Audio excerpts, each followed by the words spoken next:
Welcome back, Full Heel Podcast. I am your host, Rafael Chairez, the host of the Full Heel Podcast. Joining me today for another wonderful episode, international superstar, Ryan! And making an appearance on Halloween Havoc, flying Ryan, as we will see as we discuss the card tonight. Yes, Pillman is here, and today we will be doing a breakdown. So we will be going match by match, giving you guys our thoughts. Maybe give you our Meltzer star ratings. Yeah. But we probably could have actually done a watch along. When we do that, we always go like the first 2 or 3 fights will be matches on the card. We'll do our star, and then we'll forget for a few, and then when we get down to like the last one, we're like, oh yeah, we didn't do the other one, so we go back and we're trying to remember what the matches were and if we liked them or not. Maybe. I think I like that one. I don't remember now. So me and Ryan will be going over Halloween Havoc 1995. This is Hogan's second year, I think, in the company. First year, I think he joined 94, so he's been here a year.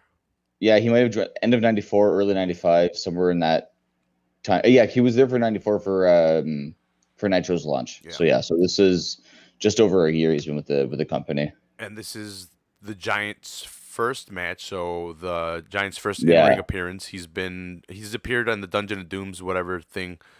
Pops in on some Nitros and just kind of like how Kane made his debut. Mm-hmm. Just kind of show up, destroy people, just kind of build this undefeatable monster kind of thing. Yeah, so they're gonna present, and I think we get these videos later on. I don't think we get them right away, but they're presenting the Giant as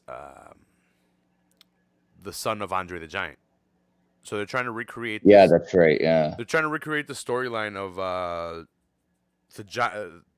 Paul White. WrestleMania 3. Yeah, they're trying to recreate WrestleMania 3 where Hogan slammed the Giant. And they referenced that throughout the show, being that they're in Detroit and they're at was it Cobo? No, they're at Joe Louis. Yeah, Joe Louis. And they reference Pontiac Silverdome being just down the street from where Hogan faced Andre 8 years prior. They make a lot of Andre the Giant references throughout the card. Yeah, it's not that long in between the Giant dying, him wrestling the Giant, and them talking about it. So it kind of makes sense at the time.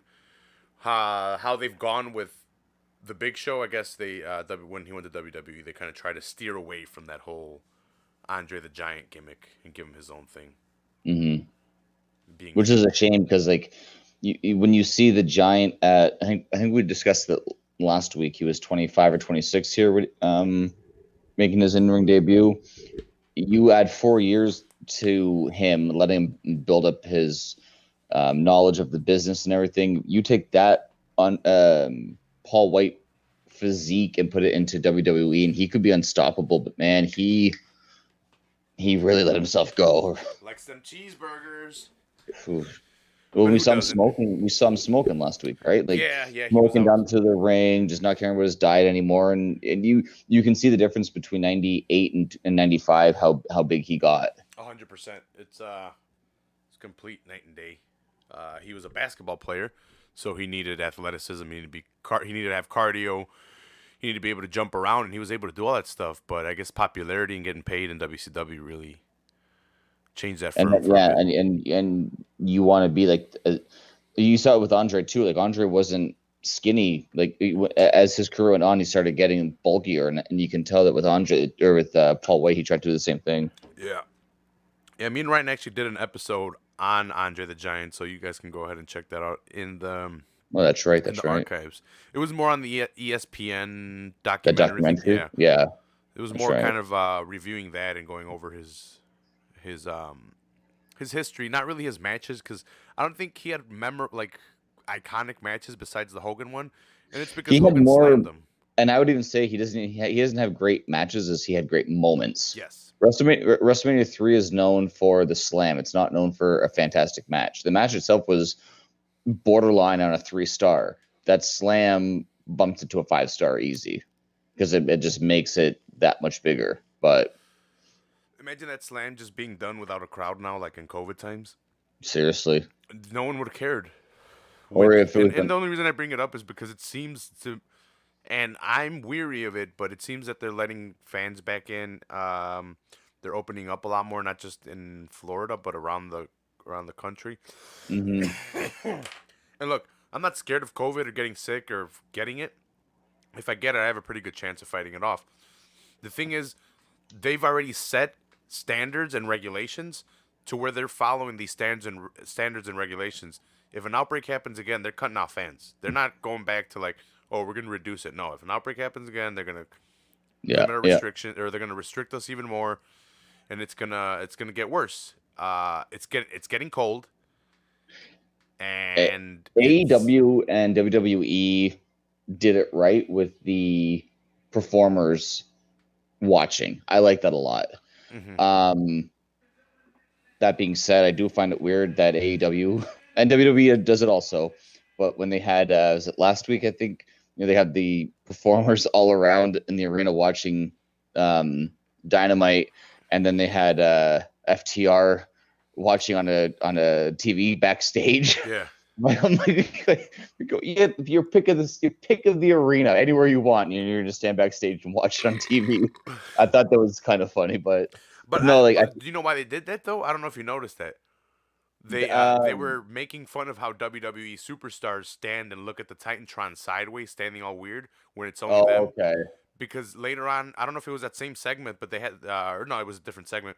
But they had the Young Bucks. Um, they had the Oh, Young Bucks. sorry.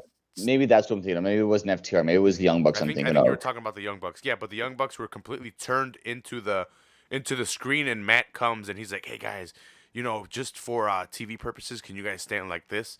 And and then kind of giving them WWE hints, Yeah, and then they're like, "What the fuck?" And then they kind of just turn back around, and because that's how you watch TV, you're that's facing how. it. Yeah, They were just kind of. I think that's what they were just doing, pointing out the. it was. I don't know. I just find it. But going back to our main point, I do think that having just the superstars right now watching live is fine. I Mhm. don't see the need to try and cram a couple thousand people into it right now. Like, especially when like Ontario, like the Toronto area, the Ottawa area are going back to like stage one pretty much. And I really don't want to see Windsor go back to stage one, because if Windsor goes back to stage one, like I ain't gonna have a job. So it's like, let's keep going where we're going. Let's not risk what we have. Like, Damn, especially for you, right? Because right now you can't even put it like be like, oh well, we have patio, because yeah, it's our getting cold patio, again. like, yeah, like we tried to do patio on the weekend, but like the day starts off, it gets to like um say like, I don't know, low 80s, mid 70s, but by 9 p.m. it would be like in like the 50s. Yeah. Like the temperature fucking drops. People don't want to sit outside, no matter. They say, "Oh, it's nice when we arrive," but yeah, it's fucking freezing when you're trying to eat.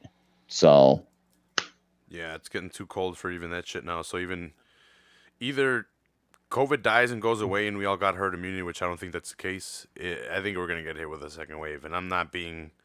and there's been Uh, there's been too many places that have had a second wave to yeah. make me think that it won't happen. hmm But we'll have to wait and see, I guess. And like I said, I'm not scared of the sickness itself. I'm scared of, and I'm not even scared of that. I don't want the fucking restrictions to come back. Look, I've been finding a lot of toys, and and maybe Yeah, that's why. yeah, To be honest, it could be because of COVID, but people are turning in their shit, man. And I'm sorry, but thank you everyone that's doing it, because that Sentinel. I I'll yeah. take a picture of it. I don't know if I sent you a picture of it. That Sentinel's You an actual you Marvel mentioned it to Legends. me. It articulates. It speaks. Spent I spent $125 on it. I'm not gonna lie. Ooh wee! Yeah, it was a You little. gotta do what you gotta do. It was worth it, but whatever. Um, should we get to talking about this card or what, Ryan? Yeah, we can. We can roll into it. Start off with. I mean, it had a fun little opening segment, introducing the whole Dungeon of Doom versus Hulk Hogan thing. The whole narrative.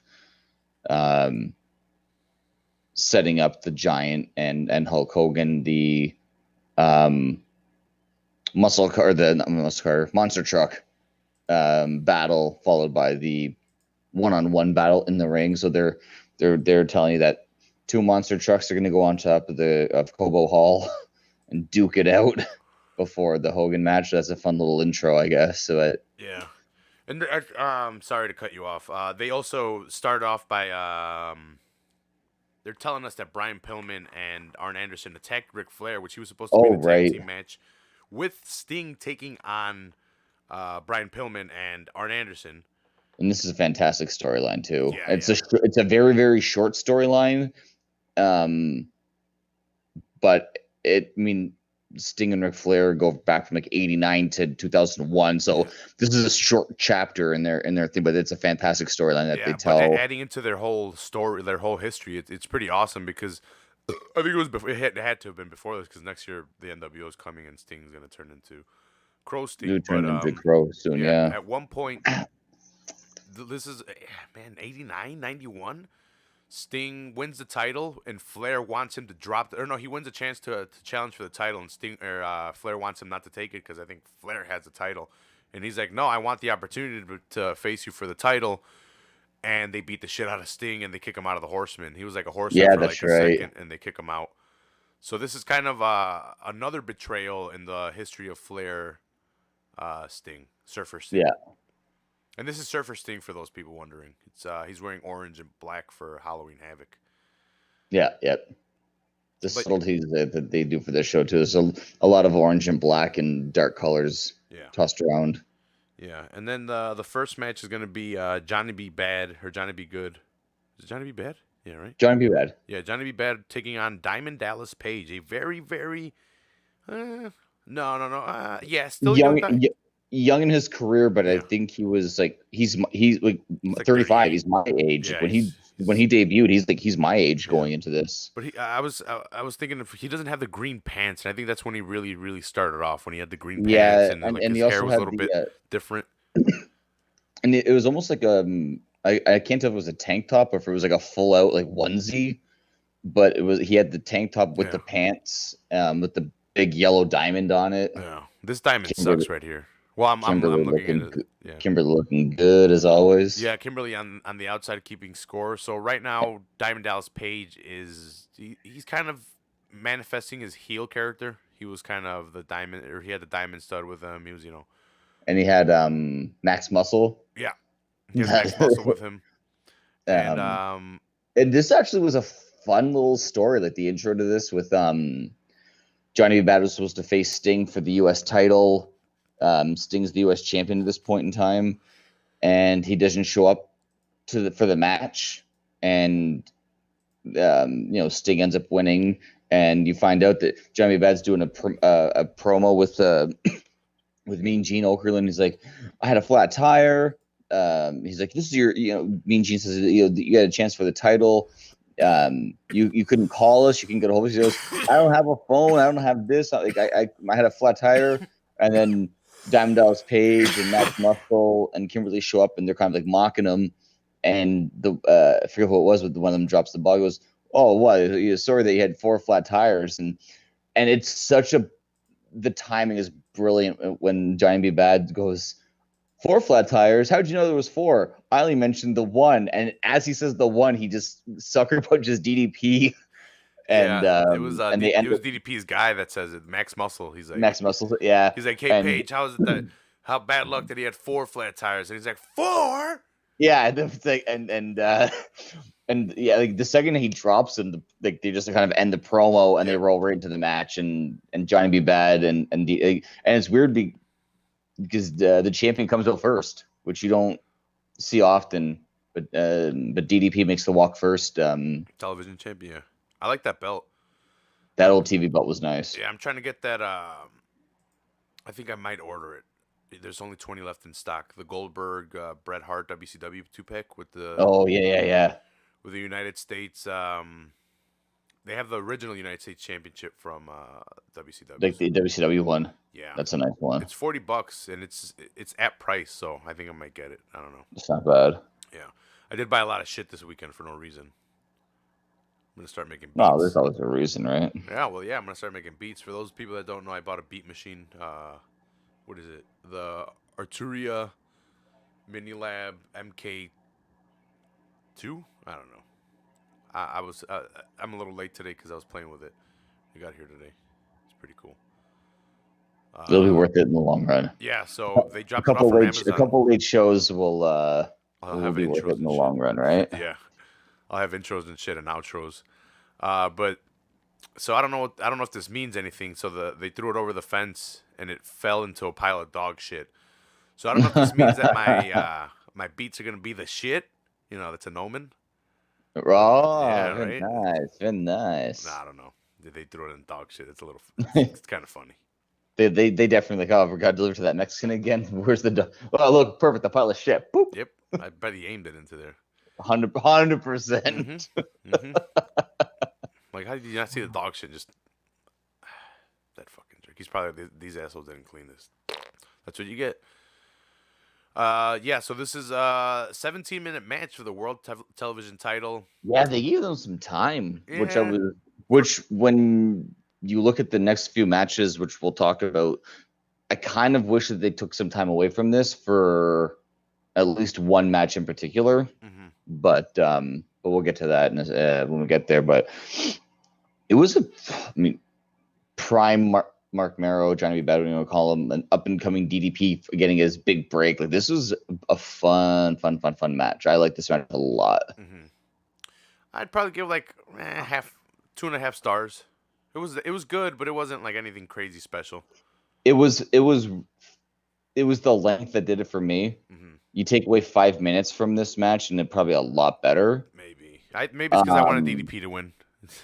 Maybe Yeah, that's there you why. go. Yeah, I mean, the little bit of like the shock with Johnny B. Bad coming out, and he Yeah, turns spoilers around, he already. walks in backwards, holding his cape open, and Johnny B. Bad, he jumps into the guardrail, sneaks in from the Mm-hmm. crowd, and gets the quick jump on DDP, which is kind of like that little shock value. The good guy trying to get the upper hand quick, knowing that he's got the guy on the outside, the valet, the trying to out heal the heel while being a face kind of thing, right? Yeah. I wish they would have let them wear Halloween costumes. I remember the year before this. I'm pretty sure it was the year before this. Johnny B. Bad had Mm-hmm. vampire fangs and like a Yeah, I think cape you're and right. stuff, and he came out like a vampire. I think you're right with that. And I mean, they let them dress up a little bit cornier and stuff. Because I kind of remember this is still the corny era, but I think they're trying to get out of it. They're competing with WWE right now you with the think live. this is corny?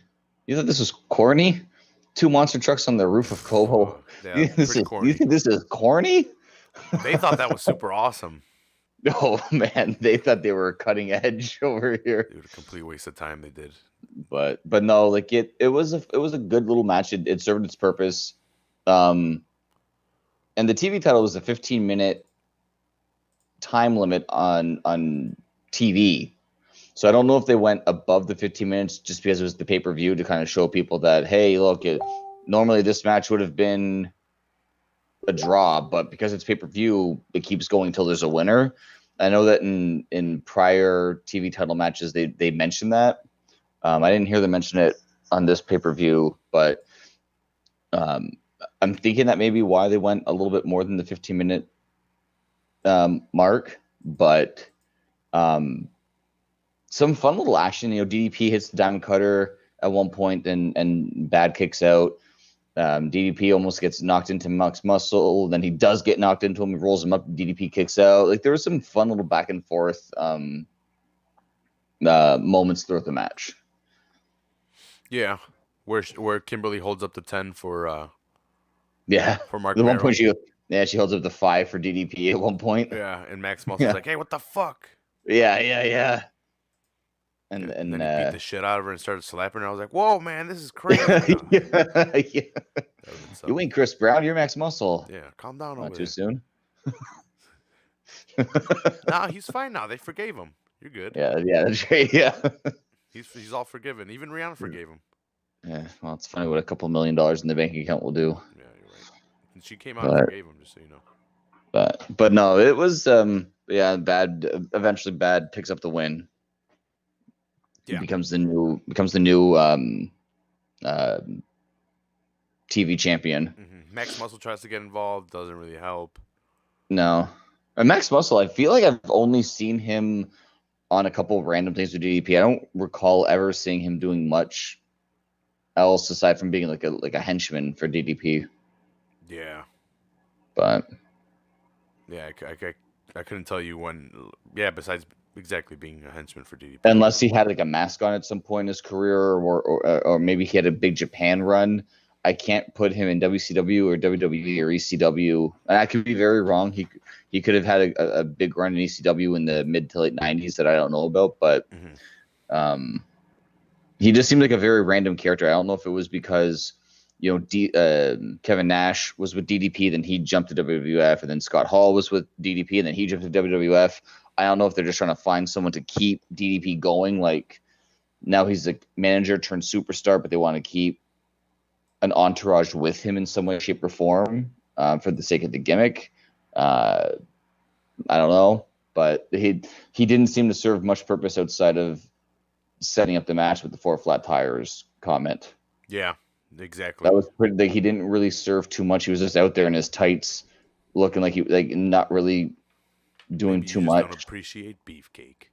Yeah, maybe I don't. We need fucking ringside beefcake, bro. Max the you know what? muscle beefcake. Maybe you're just not progressive. All right, we got Kimberly out there. We have to have the equivalent. We got to have beefcake. All right. Yeah, okay, fine. Fair enough. You gotta have the male out there, the eye candy for the women. Max the fucking muscle beefcake. So match after this where we have the Macho Man. Oh yeah, taking on the Zodiac. Speaking of beefcake. Yeah, Brutus the Barber is out here, or Zodiac. Yes, no, yes, no. Yeah. Oh yeah, he's confused, but I'm coming in there for you. Yeah. But fucking sorry, I'm watching it on the over here on the side. Macho Man's talking to some chick from the side, some fan. Yeah, so Macho Man's in the yellow with the purple writing on there, and like I guess it's purple leopard. Classic Macho Man. Classic. Yeah.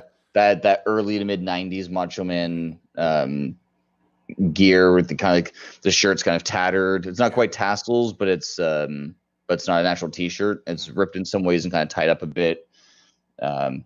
Just classic Macho Man gear. Yeah, so he's taking on Zodiac instead of Kamala, and they even mention it in the commentary. And I went back and I listened to what happened when, just in case they had any like backstory. And well, that's where I first heard that Kamala was supposed to wrestle, but he didn't want a job to Macho Man, so he quit, or they fired him. So he was done with the promotion right then and there. And and so he has to fight Zodiac because they threw in another Dungeon of Doom. Makes sense. Yeah, just kind of subbing one for the other. Yeah, and also storyline going. Do you remember a fan comes in and tries to attack Macho Man? I thought it was a girl at first, but then with the long hair. But I think it was a guy just with long hair. Yeah, and he's fighting for a while. Yeah, but they it was a smart move by Macho Man and Zodiac. They just take it outside. Well, Macho Man, because it allows the camera to not put anything on the fan. The camera's going to start focusing on these guys on the outside of the ring. Let the security get the guy out and roll into the ring afterwards. Dude, that guy's 100% lucky. Macho Man's known for beating the fuck out of people. Never mind. Bobby the Brain Heenan, like they're like, oh, maybe one. And a zealous fan wanted to get in the action. Then Bobby the Brain Heenan's like probably had one too many of those cheap Detroit beers. Yeah, I remember that. Fucking Bobby the Brain Heenan's the best, man. Like, takes a nice shot at Detroit still. he had some great lines. I wish I would wrote some down, but yeah, no, that's one of them. Yeah, that was man. I heard it and I rewound it just so I could hear it again. I'm like, did he really say? Yeah, he fucking said it. Oh man, I miss Bobby the Brain Heenan so much. So Macho Man wins like in a minute, 2 minutes. Lands his elbow, pins Zodiac. Quick match. Yeah, he's moving on to face. If Lex Luger can win his match against Ming, I think it is. Ming, yeah. If he can win, he's gonna move on to face Macho Man later on. They'll face each other. And here's the weird part, and here's the fucked up WCW thing. So it's really stupid. So Macho Man and Sting and well, it's not stupid. Macho Man, Sting, and Lex Luger. The whole storyline kind of was they were all trying to say the Dungeon of Doom was trying to say pronouns, pal. Was trying to say that Macho Man, Hogan's friend, Lex Luger, Hogan's friend, and Sting, And Hogan's Sting, friend, yeah. were all vying for the championship. So they necessarily weren't his friends, and he couldn't trust any of them, and he can't trust the Dungeon of Doom. For some reason, they shave Hogan's beard, and he starts wearing black. There's no explanation besides he's gonna fight the Dungeon of Doom, and he's going to his dark side. Super Yeah, stupid. he Super had WCW. to embrace he had to embrace the dark side. I feel like I've seen this gimmick elsewhere. Hmm. I forget if it was in WWF, WWE, or in WCW, but I kind of remember someone embracing the dark side of it, of whatever it was, and they came out wearing all black, and they're like, I have to do this to beat this person or to be take on this thing. But yeah, when they showed Kevin Sullivan and the Giant shaving his mustache, I'm like, okay, he can grow it right back, right? It's not like you fucking like cut him up or something. It's a fucking you shaved his mustache. Ooh, like it was a weird road to go down, I guess, right? Yeah. I don't know what the hell they were doing. But we do get an introduction to NWO Hogan. Yeah, they even mentioned that they've said that we'd never seen Hogan wrestle without the yellow and red. Mm-hmm. Which is a lie. Um, He wore different colors before. he wore blue and Yeah. white and all that, yeah, but not as well. Yeah, I guess not in WCW. Maybe it was No, just not in WWE, WCW. but no. But yeah, yeah, like the Dungeon of Doom. Yeah, like they really. I think it was. I think it was in the Lex Luger match where they were talking about. Was it called Kevin Sullivan? Maybe Taskmaster was interfering to help Lex Luger get disqualification victories to kind of fuck with Hogan Yes, yeah, too. you're 100% right. Yeah, no, so they were trying to make it seem like Lex Luger was going to join the Dungeon of Doom by interfering in his matches and fighting getting him disqualified by attacking the other people, but never attacking him even if they were fighting against him. Even if it was own Dungeon of Doom against Lex Luger, they wouldn't do anything. They would attack the Dungeon of Doom to Yeah. get Luger the win to make it more. It's like, well, what the fuck are they helping him for? Like, which I mean, come on, if you're Hogan, you got to put one and two together at some point in time. Like, Well, you should see his horrible acting. I don't know if you've ever gone back and seen some of the vignettes he does for the Dungeon of Doom and when he gets into the Dungeon of Doom, which might have been yeah, either after this or right before this, where for Luger. no, for like the Dungeon of Doom for Hogan, he Oh goes yeah, into the layer and like there's like water with like smoke coming off of it and he touches it and he's like, it's not hot, and it's like, oh my god, dude, Hogan, just shut up. but Warrior was in the mirror. Yeah, dude. You know what happened was WCW saw that Jake the Snake Roberts, Undertaker, Ultimate Warrior thing where Warrior went into into that lair with all the snakes, and it was pretty well done. And WCW want to get in on that, so they did their version of it, and they shit the bed instead. Yeah, 100%. That's all that happened with those. Because when you when they showed is it just the Master? Was that the guy's name? Yeah. When they show him, and you can see the line of the makeup. When you see it, like first his forehead looks like a Abdullah the Butcher. I'm like, is that makeup or is that like actual like blade jobs, like Dusty Rhodes, New Jack style? Like, is that scar tissue? And then you look at the side of his face and you're like, oh, they didn't even bother sealing off the makeup that he's wearing. Okay, this is Hogan can have his own TV show, but you can't spend an extra $5 on some makeup glue. Okay, Mm-mm. good job WCW on that one. No dice. Yeah, but sorry, we kind of got off track. But the reason I was bringing all that up is because WCW is being WCW. So if Macho Man won and Lex Luger won, they were gonna face each other because I guess they were both, saying that they should be next in line for the title or whatever. And I guess Right, it right. would determine who's number one because Sting is U.S. United States heavyweight champion. Yeah, and he's got his own thing trying to deal with the Four Horsemen. Yeah. He's already tied up. So Macho Man and Luger are trying to prove that they're not against Hogan. they're not going after the title. They're looking out for themselves, and they want to fight Hogan for the title. Mm-hmm. Okay, so they're not going for the title, but they're going to fight for a number contendership for the title. Yeah, because Sting brought it up. So I don't want to fight you for the title, but if I But I win my will. next match, I want the title. Like okay, yeah. It's WCW being WCW, and we'll Like, see it. We'll see it later. No matter how many times you say it in your head, like you just, sorry, what? Yeah. Like just say, look, you're number one. We're friends, but at the end of the day, it's all about the title. Boom, problem solved. That's all you got to do. It's about the title at day's end. But no, they took a story that had potential, and they started just like throwing in stupid ideas. If they just let it play out organically, it probably could have been really natural and really well done.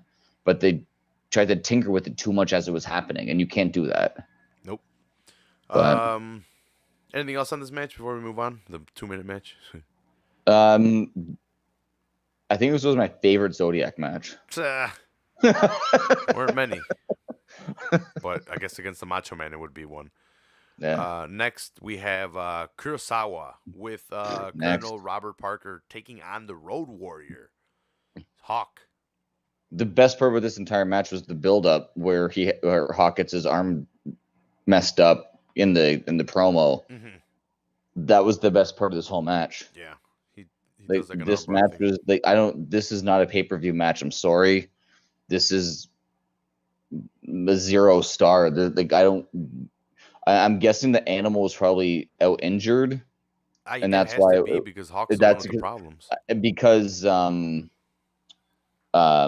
Sting was with him when he had his arm hurt, and Animal wasn't there, and then Animal's not at ringside, so I gotta believe that Animal was out injured at this point in time, and that's why it's a one-on-one match. But I'm sorry, you're gonna give these guys less than 5 minutes. I don't know. It didn't do anything for me. There was no. I don't even know if I would have watched Nitros before and after if there'd be enough story to build up having this a pay-per-view match, especially in its place. But this as maybe the first match or something. You know what I mean? Like, yeah. With all due respect to Hawk, I don't think he could have put on a better match just because he wasn't that type of guy. He was a no-sell. We're gonna beat the fuck out of you, and we always win type of dude. Yeah, like, and when he got the shit beat out of him, it was because guys were tagging, like, the Nasty Boys, the Heart Foundation, Demolition, the Rockers, Harlem Heat, Outsiders. Guys were tagging in and out and beating him up. Yeah. This is just some random guy that I'm gonna guess in 1995 wasn't a gigantic name in the United States. With Colonel Robert Parker. Yeah. No, at this time, we had WCW versus NWO World Tour, where I remember used to have all the different organizations and used to have the wrestlers in there, because they did have, and we've talked about it before, they did have a relationship, with New Japan, Canada. I just don't think that 1995 United States fans know this guy. Oh no, and this is totally favored of this. This is just thinking, yeah. Because I mean, and listen, this is them pulling the strings. Hawk and Animal were NJPW also, right? Mm-hmm. Like they went to Japan and did their shit also. So Hawk might know this guy and had done a favor to take the loss. Mm-hmm. And to be fair, this guy could be number one over there. Who knows? Yeah, this guy could have been their top star in New Japan. But this time and place, it's not a great match. No. It's not a good story. He had his arm hurt, so now he has to fight this guy, and I think the finish of the match bothered me too. Like, to cheat to beat Hawk, okay, cool, but to do it so quickly, like I don't know. Yeah, it was like strike 1, strike 2, strike 3, really fast for me. This is the type of maybe Hawk just didn't know how to put on these type of matches, but this is the type of match, or maybe he couldn't communicate with Kurosawa, but there were ways of doing it. If the angle was he fucked up he broke my hand and now I'm back to fight him, Why not have Kurosawa focus on the hand, work on the hand the whole match for like at least 5 minutes? Give them 5 minutes. Kurosawa works on the hand. He's working on the hand. Hawk gets a quick comeback, but eventually because fucking the Colonel cheats, Hawk can't win. You could have given him 2 minutes, extended it, and told a little bit different of a story, which would have made more sense, and still ended it the way you want to end it. But WCW is gonna WCW. You know Fujita from Pride? Yeah. He handed Kurosawa his only mixed martial arts loss. He's 0-1 as a mixed like so. Like I'm just looking this guy up right now. Or sorry, Kurosawa. Yeah, like he has a great Japanese career from what I see, but yeah, I just don't think that this match was. You could have put this match on Nitro; it would have been fine. Yeah. I don't know. Hawk and this is and actually the one big thing I'll take away from it, say Shawn Michaels and Hawk. This is the difference between a guy that can do tag team wrestling and then singles competition, and a guy who thrives only in tag. And that's nothing against Hawk, because Hawk and Animal are top 3 all time, top 1 all time probably. Mm-hmm. But singles competitors, they just not the greatest. No, and we've seen it with a lot. And what we saw with Animal, they put Animal with Heidenreich, it was shit. They put Animal with Draws, it was shit. Mm-hmm. Animal and Hawk, untouchable. These it's just I don't know. I don't want to dwell on it too much, but it just bothered me to have a match like this thrown in there, and a cheap storyline, a quick match, and a fake finish. To me, it was Yeah, it was no good. Next match after this, we had Sabu with the Sheik taking on Mr. JL. who at first I thought was Ray. Oh, you thought it was Rey Mysterio? Well, because I saw the spider webs, Mm-hmm. and it didn't clue in at first Halloween Havoc. I just saw like the spider webs, and I thought of Rey Mysterio because he had all his different gimmicks. And when he ran out, the outfit kind of reminded me a little bit of Ray's outfits a bit. So you know what sucks about this, man? So we have Eddie Guerrero taking on Disco Inferno in the first dark match, Yeah, and they gave us this bullshit. yeah. I And this is the get people thing. want to see Sabu, but This match could have been amazing if they took some time away from Johnny B. Bad and DDP. If they don't give us Hawk and Kurosawa, and give these guys more than 4 or 5 minutes, whatever it was. Because these guys put on a fun match for as quick as it was. You let these guys tell a story, because Jerry Lynn is a underrated superstar, and Sabu can carry a match and tell a fantastic story. So you give these guys 10 minutes, 8 minutes, these guys could have put on something fantastic, because they had to cram so much into a short period of time that almost made it not believable. Well, what were we gonna do with we're gonna really cut down the monster truck match down to 2 minutes from 5, huh? And then the last segment, we're gonna cut it down from 14 and give them a whole whopping 20 minutes of the show, with 5 of those being a giant turd of a fucking monster truck match. Hey, I'm sorry, man. Men like trucks. Check this one out. Third dark match: Chris Benoit Renoir Dean and Dean Malenko Malenko and the taking Blue on the Blood. Blue Bloods. Woo! Regal and Robert Eaton. Yeah. Imagine that on the fucking card. Yeah. Yeah. Like it's stupid. Like it pisses me. That's the thing. Like, and again, I like this match. I just wish it got more time to Oh yeah. to tell But tell the story Kurosawa naturally. versus a tag team dude. Yep. You take that one off. That's a Just dark match.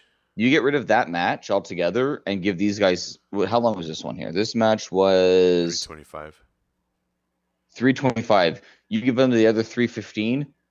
You give them 6 minutes and 40 seconds. This match it goes from a 2-star to a 4-star easy. Yeah. Because they can at least give some time to tell the story. They can sell a little bit more.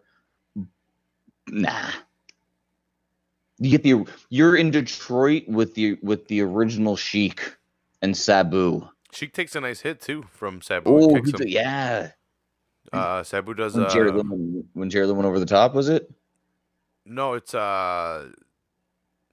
Sabu does a moonsault onto Jerry Lynn Mr. JL. Oh yeah, you're right. Sorry. And he kicks and he And hits she, JL. but yeah, I remember seeing Sheik go down, and when he went down, I was like, "Ooh, that's an old man falling down." I went back and rewatched, and just makes me angry now thinking about the fact that what we just talked about and what we're talking about and what could have been. Mm-hmm. If you guys go back and watch this match for 325, they packed it in. And you see a lot of classic Sabu, like that the springboard, moonsault. They went spot, and you can be a critic and be like, well, it's just spot after spot after spot. No, they're selling.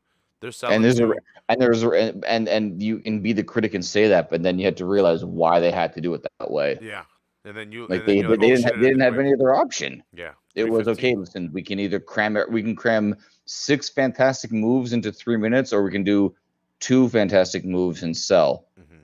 Like, okay, well, let's put our names on the map. And this is what I mean, where Jerry Lynn's underrated. It's because of shit like this.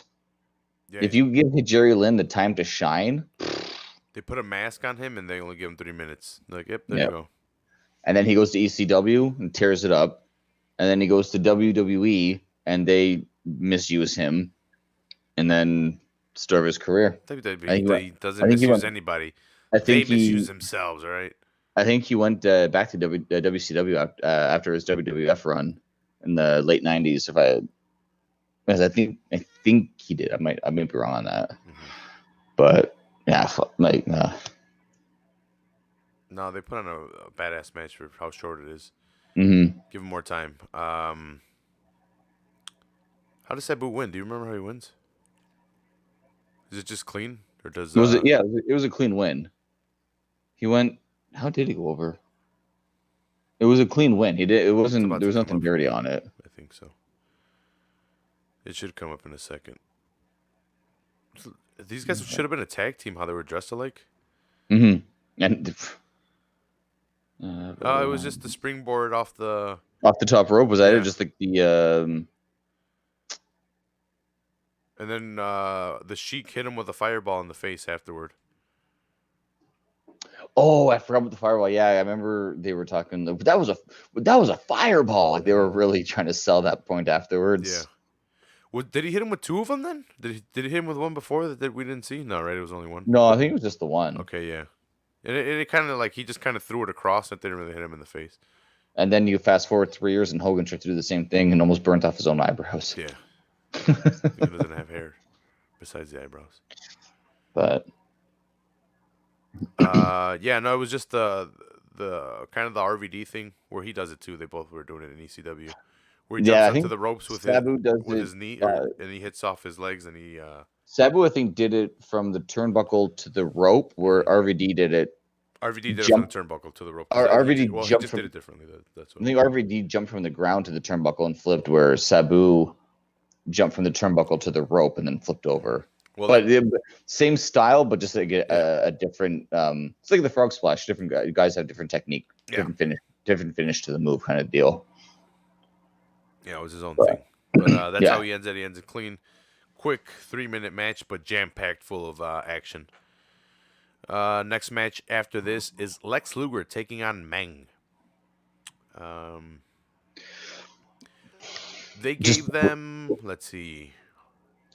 13, 14? Damn. Wow. That's funny. 13, 14. That's funny. Yeah. And what's crazy is it was it was a good finish for the storyline and everything, how it was going, but it was a disqualification finish. It wasn't a terrible match. Again, I probably could have shaved some time off of it for me personally. Like you just said, with respects to if you're gonna do a disqualification finish, don't build the match up to be this big thing. I loved Meng using this spike Yeah. at the The end. gold spike. It looks like a box cut. At first, I thought he was gonna kill I thought Luger. he was gonna, yeah, I'm like, wait, if he's not gonna, if he's, is he gonna cut himself or is he gonna kill Luger? I'm like, what's going yeah. on Like I here? was, it, I, I don't know what it's called, but like they have them in karate. They give them to women for self defense. They put them, you put them on your keychain. It's almost like a railroad spike. I thought that would have been a bit more appropriate because this thing was like it looked like a broken shard of glass. Mm-hmm. It was like it wasn't smooth in any which way. It wasn't like a knife. It was like a jagged piece of metal. And he pulls it out of his boot and just stabs Luger in the neck. Yeah. And for being very sharp, it didn't penetrate skin, which I thought was kind of It weird. only knocked out Luger. That's it. Put him out. We passed over the Master speaks about fucking up Hulk, and then we have Hulk Hogan dressed with the Thunder pants, the black belt, the black bandana, black shirt, and he's face though. He doesn't have a mustache. And this is when you see what I was talking about earlier, the makeup that kind of comes down the cheek of the Master. Yeah. This is where you, like, if you look at his forehead, and if you're an old school wrestling fan, you look at the Master's forehead, you might think that this guy was a big time competitor that bladed all the time. And then you look at his cheek and you're like, oh, it's just poorly done makeup. Never mind. Yeah. There was nothing much really about those. It was just the Master speaking, yelling, and speaking to Sullivan. I'm not gonna lie, I didn't mind that segment or that, like, those segments. I like the idea. I like the idea of the Dungeon of Doom. Hey, if you're gonna do it, let's go. Like I love, like, the Dungeon of Doom could have been like the NWO in a sense. You know what I mean? Like they could have been like this dark mythical force. You have Zodiac, great name, shitty competitor. Mm-hmm. Kamala, doesn't really fit in there. The Shark, the Giant.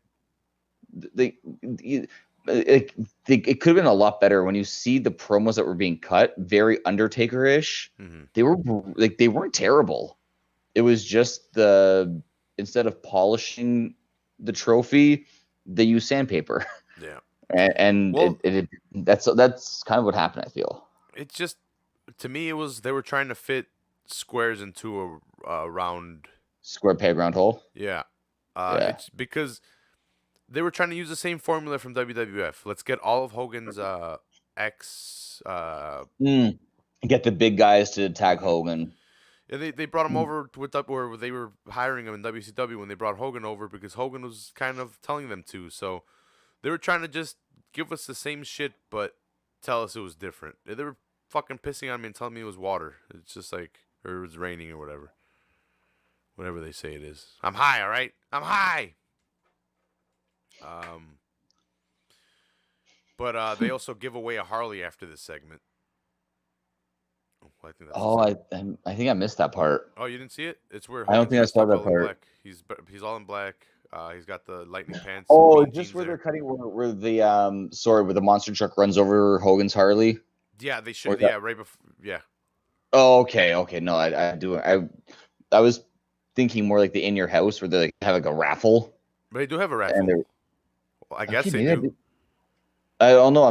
For some reason, the only time I ever remember the motorcycle was more like in the promo of Hogan. They do show the promo getting destroyed. That's what I guess they were leading into because he's like, I'm gonna build myself a big monster truck, bigger. Yeah, I remember all of that. I don't remember them giving away the motorcycle though. They don't show the motorcycle. It's them in the back with Mean Gene, Hogan, I think 3 of the family members, and okay, I missed that part. I didn't. I saw that whole. Jimmy Hart. Most of that whole segment. For some reason, I didn't see that the motorcycles part. Yeah, no, they talked to the guy, and he's like, "I'm gonna ride it all the way to Alabama," or something like that. Conrad was on this. No, unless he lost a lot of weight or was really skinny. Yeah, and very young. Yeah, he was like he got young over time. Yeah, he was 14 or whatever. How old he was. Yeah, no, but they give away a bike. Hogan's literally in NWO colors, literally. Straight up, yeah. Like this one, like Hogan, this entire pay-per-view is very NWO. Then the match after, well, the match we were talking about before I went back real quick was the Meng, where in Lex Luger he hits him with a spike, and he's pinning Luger. But as he's pinning Luger, Sullivan comes in and kicks Lex Luger, disqualifying Meng, giving Luger the victory, allowing him to go face Macho Man later on tonight. Yeah, further setting up the Luger as a member of the Dungeon of Doom. And so we will get that match, but next we have I guess a giant segment. Fucking talks about he's wearing that weird. Well, it's not weird. I guess it's flame retardant. The monster truck suit. Yeah, yeah, and then we have those suit the suit that the Giant was wearing almost looked like the suits you see them when they train like attack dogs. Yeah, it looked very, very puffy. Not comfortable. No, looks like just in case they caught him. Well, I guess they. So they're gonna have explosions, guys, when they have the monster truck thing. Just so you guys know. Arn Anderson with Flying Brian taking on Ric Flair and Sting, but Ric Flair has been injured, as we told you guys in the beginning of the show. Brian Pillman and Arn Anderson have attacked them. So, sorry, I'm watching the pay-per-view as we're going because I could skip to the actual segments that we're talking about. Oh, okay. And as Arn's walking out, they pelt him in the face with paper, and he just fucking takes it. Like I was looking over, and it's fucking epic. That's how much of a heel he was. Arn Anderson was fucking. He doesn't. He needs to be in the Hall of Fame, not as the Horseman. I have Arn Anderson as a Horseman. He came in the 4 Horseman pack. That's the only Arn Anderson I have. With Tully and Flair and Wyndham. Yeah. Okay. Jeff says Foley is his 4th, but I think I think the Wyndham Reiteration has all the titles. They have U.S. tags and World Heavy. Yeah, I'm with Jeff with Ole, but Barry Windham had a fantastic. Those are the 2 4 Horsemen. Everything else, Sting, Dean Malenko, Sid Vicious, Benoit, like any other guys you want to throw in there, doesn't work. I'm sorry, it's not the same. But I like Sting's jacket. He's coming out with like flames and shit. Mm-hmm. I guess the match is very, orange.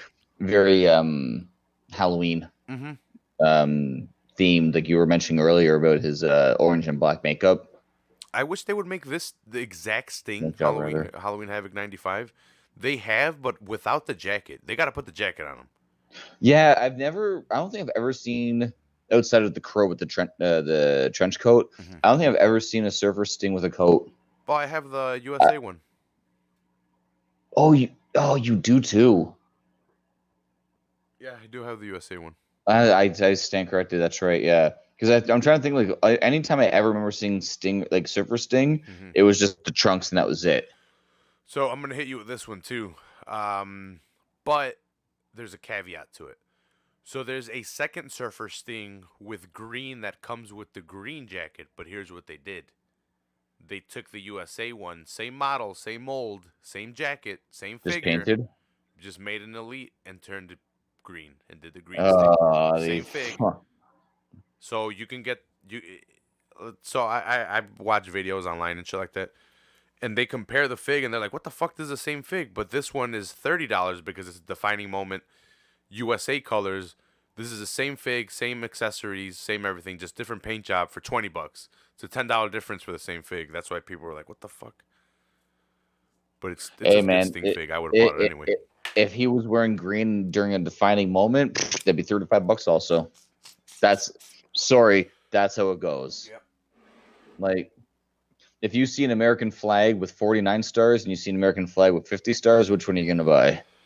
Right? Yeah. I'm sorry, that's how it goes. Like, you want the one that's you want the one that's right. You want the one that hits you in the feels. Yeah.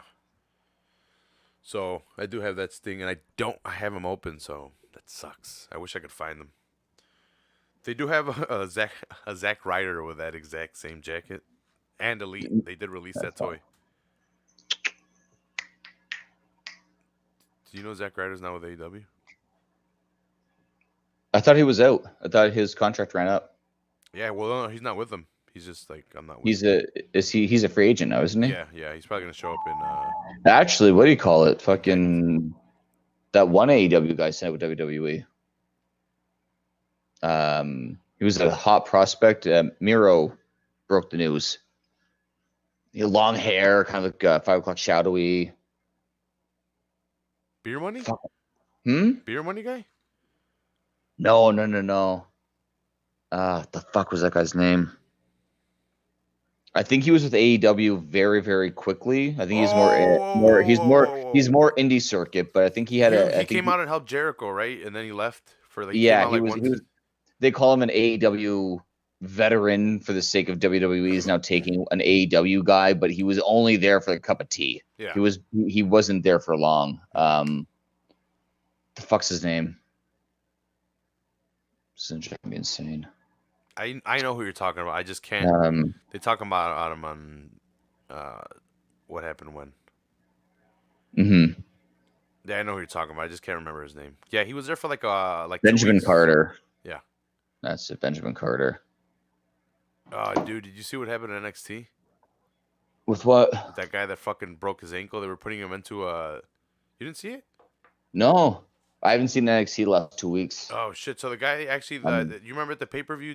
You saw the NXT takeover, right? Not yet. No, I'm Oh, I'm I'm delayed. I've been so busy with work the last few weeks. I okay, haven't. okay.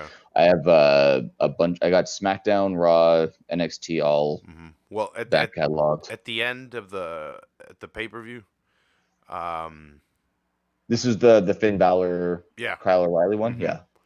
Since Undisputed Era is involved in it, and at the end of the match, some guy, some giant guy, or not giant, some big guy comes and tosses Adam Cole over the barricade. Like he's all fucked up. He beat the shit out of him and just tosses him like meat. Was it a And big black guy or? no, it was like a white Oh, guy.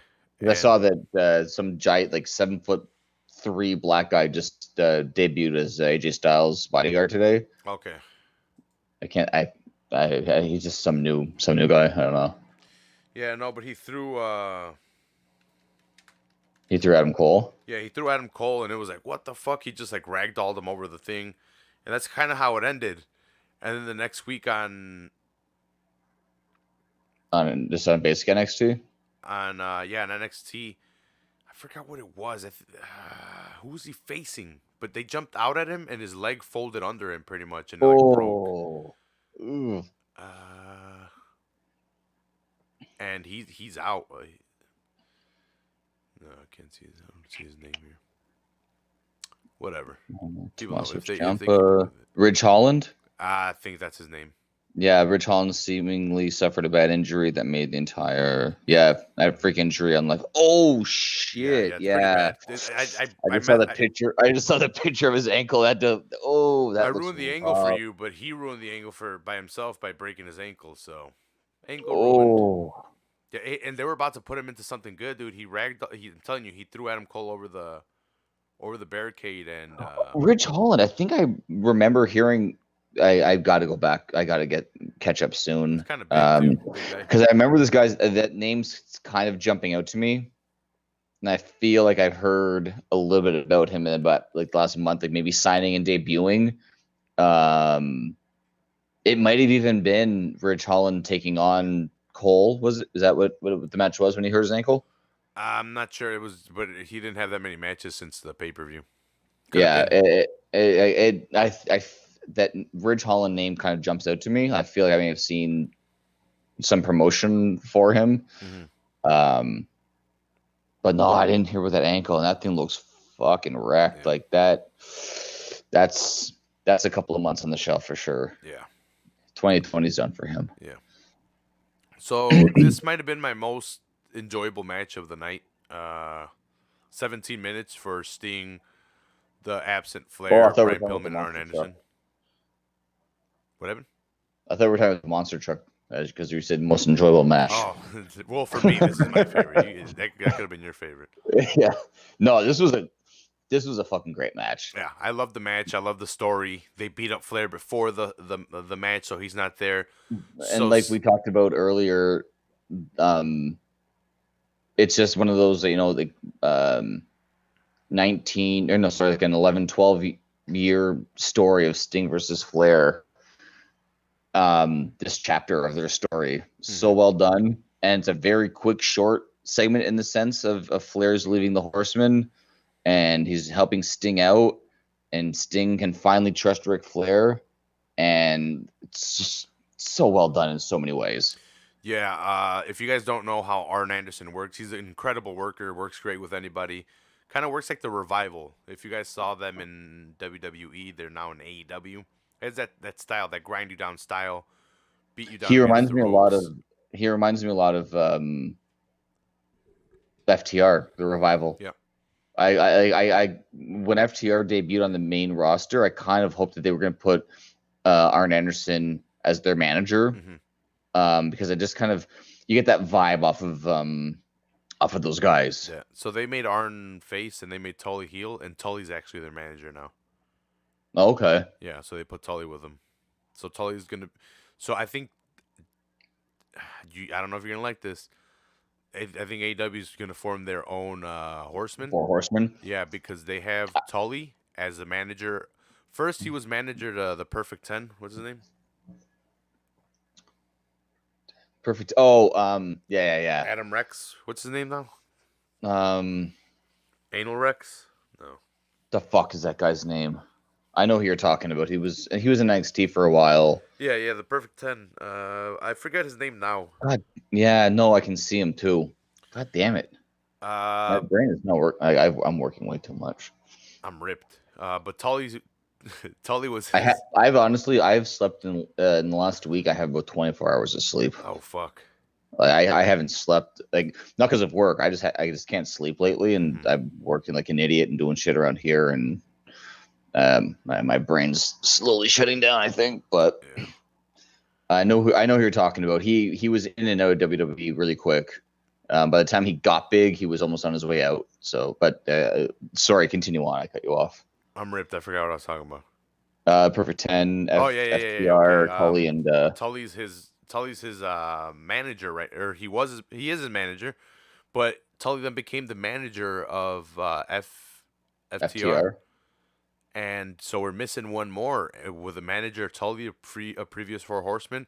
They're not gonna call them the Four Horsemen, but we all And know. you know what? And I hate, and this is nothing against AEW, because it's the same with WWE with the Four Horsewomen. Hmm. Don't Oh do it. yeah. I didn't even think about that one. Don't do it. I don't care. I like with the we talked about it, I think, last week, with fans saying like, oh, they should do the NWO in 2020. Hmm. No, it's not going to work. You Fuck that. you know you know how it'll work? You have Cody turn, and he's the leader of the Four Horsemen, and because he's the good guy Oh, right now. ooh, and been a Rhodes. Yep. That would be a fucking There's turn. I one could get spot left. Raph. Raph, we do this sometimes. We rate these ideas for these big multi-billion-dollar companies. Bray Wyatt should have eaten the Undertaker. Every time you say that, I picture that scene in Nightmare on Elm Street when Freddy's eating the girl in her sleep. I just picture this giant Bray Wyatt. It would have worked. You could have Uh, retired him early. yeah. But I've been thinking about it, like, because people have been It, teasing it, people have been talking about it, and I'm like, well, what if it did happen? I'm like, who would join? And I'm thinking of two people, and they're both Rhodes, and they're both baby faces right now. they're both Rhodes. Goldust. Oh, yeah, that could work actually. I wouldn't mind That seeing it. I wouldn't mind seeing. I don't know who else they could put in there. Like FTR was definitely a good choice. I don't know about the Perfect 10. They've definitely tried to build him Ty as a heel. Dillinger. That's it. Yeah, Ty Dillinger's. I don't know. I don't know if he fits necessarily there. But I mean, that the if you're gonna do the Four Horsemen, if they're going to, you got to do it right, or else you're gonna risk having the Four Horsemen that WCW had. NWA had the Four Horsemen. WCW had incarnations of the Four Horsemen. Is that fair to say? hmm yeah, It's like right now, if you're gonna put a couple guys and call themselves DX, you're an incarnation of DX. You're not the real DX. It's like we talked about with Road Warrior Hornswoggle's Hawk. DX. All right, I don't care what you say, Yeah, bro. and so was Mike Tyson. But if My Mike my Tyson and back. Hornswoggle win the tag titles, I'm out. Um, Last but like cruiserweight champion before they brought it back. we were talking about Road Warrior Hawk, right? Hmm. If you were when they put Animal and Heidenreich and they put Animal and Draws, yeah, they were the Road Warriors, but it wasn't the Road Warriors, right? What are you talking about? Weren't the Rockers or the New Rockers? Weren't they the Rockers? Yeah. Fucking Leaf Cassidy's leaps him. Actually, Leaf Cassidy is pretty fucking good. I have nothing against Al Snow. I'm not going to say anything disparaging against him. Hmm. But no, but I like the idea of that Four Horsemen I in don't think they do AEW. it though.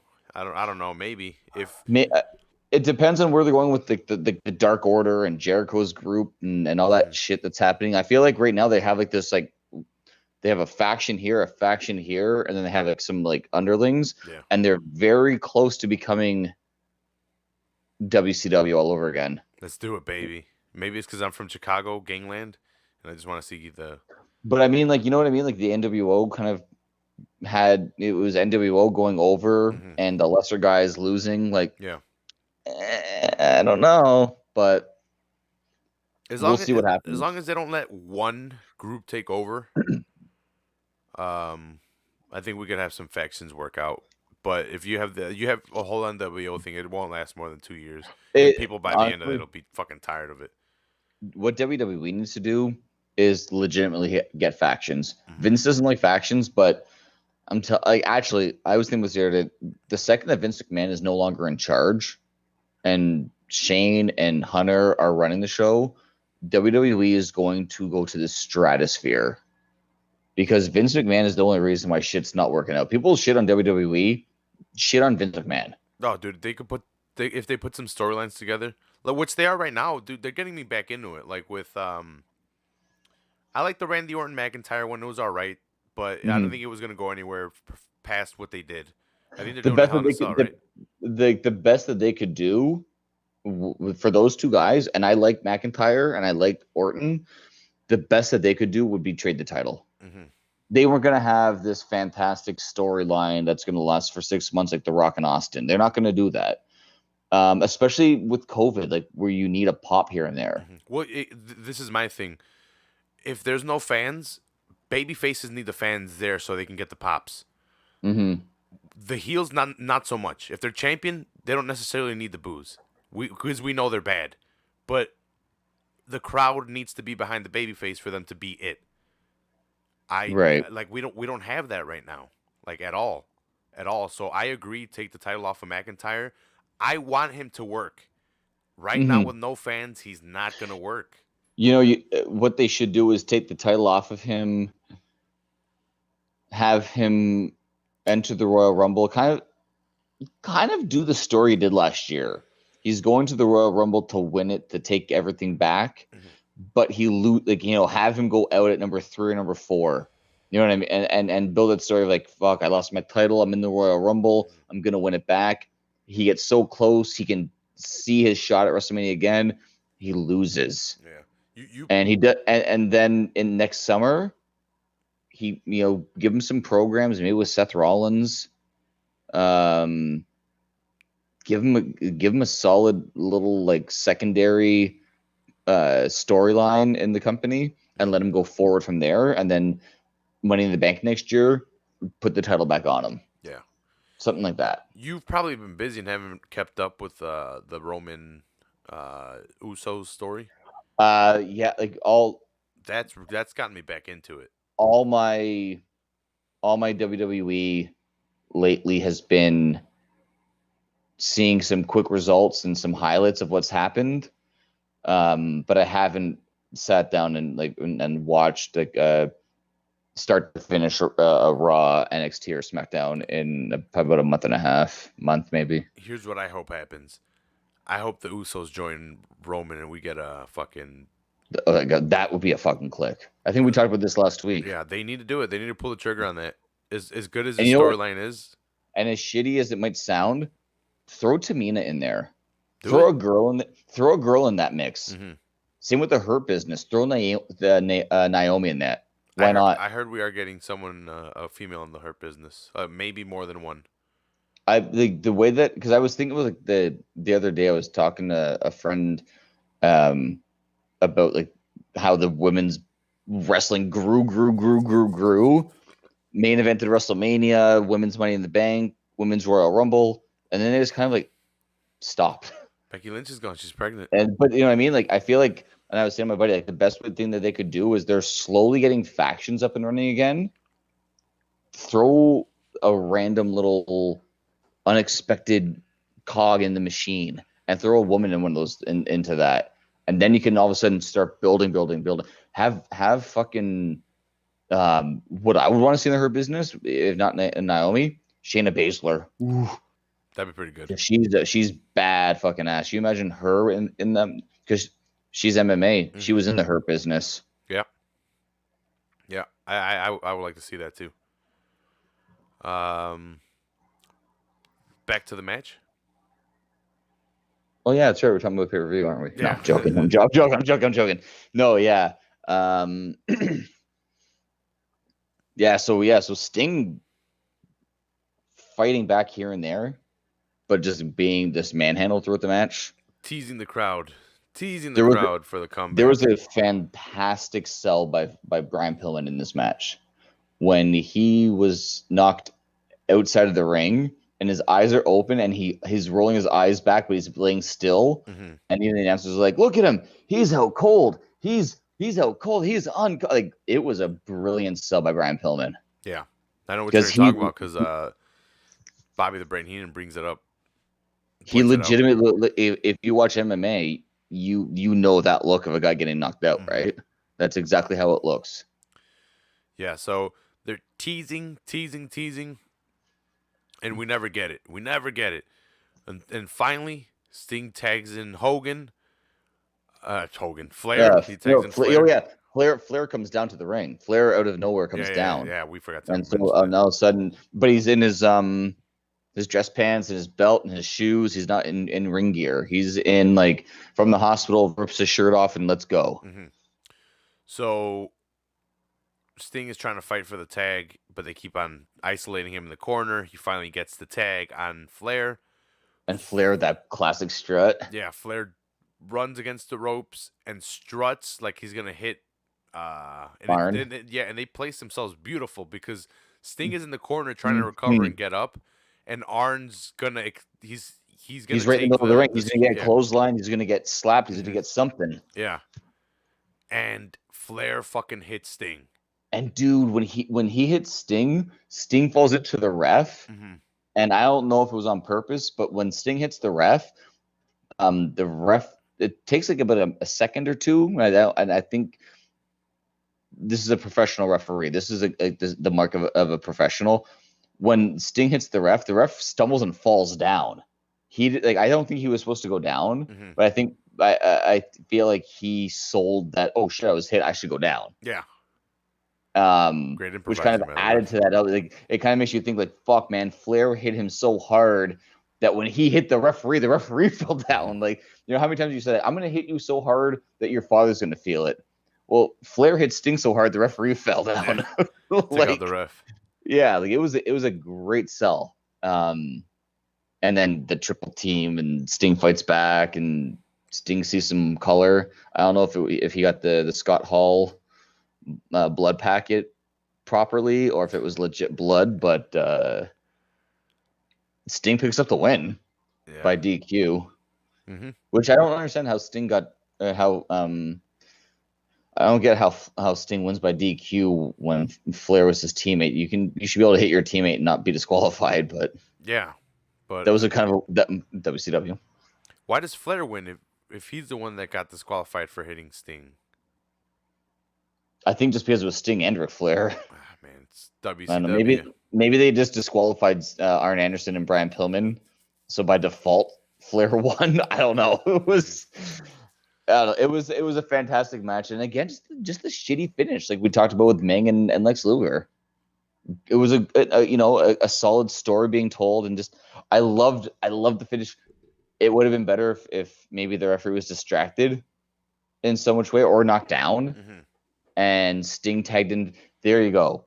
If the referee's knocked out and Sting does the tag and Flair does the stretch, hits Sting, and then goes outside the ring and stands on the apron, and Arn pins Sting, gets the 3 count, that would have told a better story for me. Yeah, no, you're 100% right. Because it gives the heels a dirty win, and it further fuels Sting's fire. Like, now I got to get this win back, and I've been betrayed after I was told I could trust you. But nothing against the match. The match was fantastic. It was just like the disqualification finish was just like a ho hum to what was a fantastic story being told. Yeah, it just doesn't make sense. That's all it is. Mm-hmm. Next we have probably one of the shittiest yet iconic things to come out of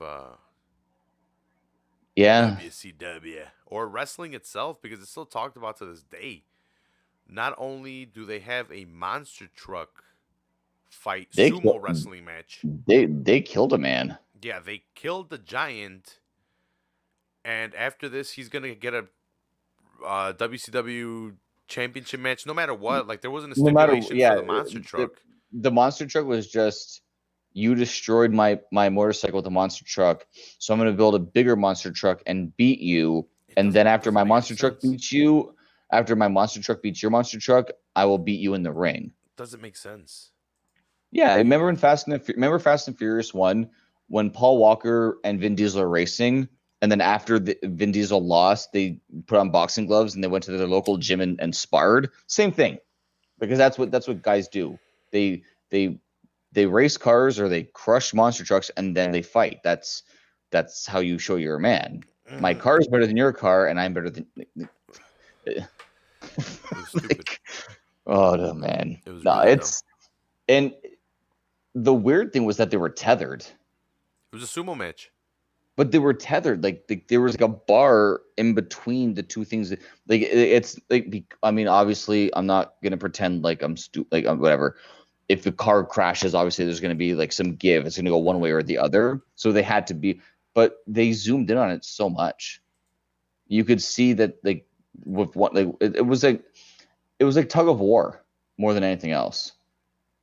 And they showed Hogan. Oh my God, worst selling ever was Hogan. Every time they showed Hogan in the driver's seat, he's big smile on his face. Oh, this is so hard. Like, you're not driving the truck, Hogan. They even referenced that the back tires and the front tires are independent from each other, and there's the drivers of the car are only responsible for 2 of the 4 tires, and they have a co-pilot that's responsible for the other 2. What a great way to try to explain Hogan and this guy can't drive them. So they're just kind of sitting there pretending to drive while these guys are actually driving. I'm pretty sure. When has that ever been the case? Isn't there only one monster truck driver in real life?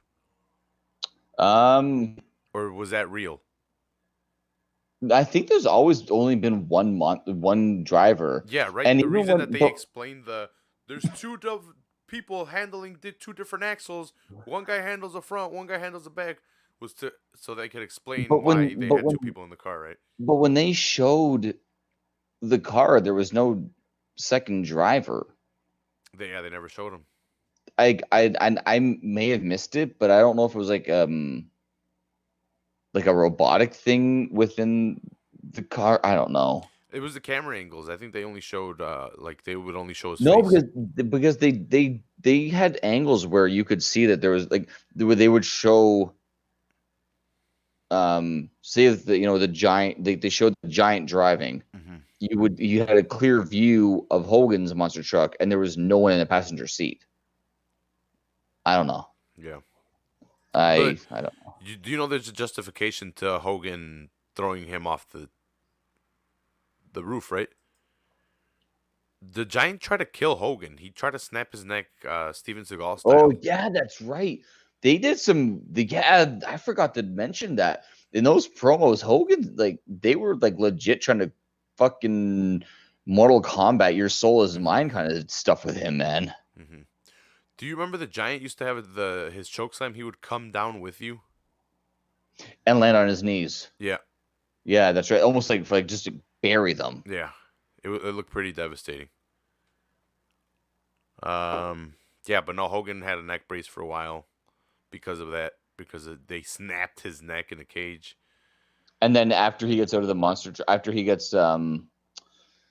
after he loses, They snapped his neck twice. because they said that the monster truck had to have both axles leave, because Hogan's truck, I think, it's knocked out for sure once, maybe twice, before Hogan pushes the Giant's monster truck straight out. Yeah, And then the Giant gets out of his, and he's just like, God damn it! So blah, blah, blah, like Hogan kicking shit, and Hogan's back axles got pushed through the first time, and an explosion goes off. But the rules are both of them have to go over. So he pushes back through, and the stupid part was Tony Schiavone was like, I think Hogan's trying to use a swing maneuver to position.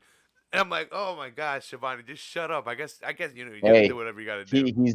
I mean, I got to give Tony Schiavone a lot of credit for the shit he called on that card, man. Like, it was rough watching that match. Sorry, that tug of war monster truck sumo disaster. I will say though, as fake as the Giant falling came across, Eric Bischoff and Bobby the Brain Heenan sold that shit, man. Like, they did a fantastic job selling that. Even to one point when Bobby the Brain Heenan goes, what side was he facing when he fell? Was it the parking lot or was it the river? Like, where did he fall? And Eric Bischoff was like, it's a parking lot or river. It doesn't matter. He fell. No, it matters. They were like, Eric Bischoff was very serious. Like, it was actually like a breath of fresh air, because all of a sudden, like, this kind of shitty gimmick made sense. You know what I mean? Like, this, like, oh, like, was that supposed to happen? And then me going dark, I had flashbacks of the Owen Hart thing, and I was like, oh God, like, maybe you shouldn't joke about these kind of things, because this is going to happen in a couple of years, and people are going to think that it's legit. To me, this reminded me of that's because I've seen all of this already. The ladder match they had on top of the building recently, WWE. Oh, the Money in the Bank, climb the corporate ladder. Yeah, because they threw Rey Mysterio and Aleister Black, and then they were back the next day. But I think they even said it. There was a ledge there for this one. It was like, it wasn't all the way down to the ground. Yeah, it was like one of those ones where it goes up and in and up and in. So they didn't fall 25,000 feet. They only fell 10 feet. Yeah, they referenced it. These guys didn't reference it at all. It's like, oh my God, he fell to his death, but yet he's alive. Yeah, because they're like the whole time, like, do we have a title match? Do we have this? Do we have that? We don't know what's happening. Blah blah blah blah blah. Like, they for as crappy as it was. I mean, even like Hogan. There's a reason why Hulk Hogan's Thunder in Paradise TV show didn't get renewed for a second season. When the Giant falls off, oh my God, help! We need help over here. Come on! And he's trying to run, and you see Hogan trying to run in jeans, and you're like, ooh, like those. You need tights, Hogan, because you can't run in jeans. Like, he probably had some back surgeries, bro. Give him a break. Hey, maybe that's why he was in that gimmick. He's all stiff. Oh, the neck. Maybe that's the whole, like, instead of wearing just the trunks, he had like the whole get up. Maybe he did have something going on then. It's a possibility. Yeah, at these times, his contract was good enough where he was taking a ton of time off, so he needed a reason. Do whatever the fuck he wanted. Like, break my neck, so I'm off of TV. Yeah. For a while. And then when I come back, break my neck again. They broke his neck twice. And shave my mustache, and because everyone knows if I don't have my mustache, it's like I can't wrestle. It's like Samson. Yes, yeah, seriously. What was his powers? Cut his hair. But didn't need it. Yeah. It didn't. I just don't get the point. Like, okay, I do get the point. The whole point of that was so that the Giant would fall. That was the only reason, really. Like, let's not. But moving on. Lex Luger and Randy Savage. I think I think we actually talked about that monster truck Miss thing more than the monster truck Elizabeth, thing yeah. lasted. I miss Macho Man so fucking much.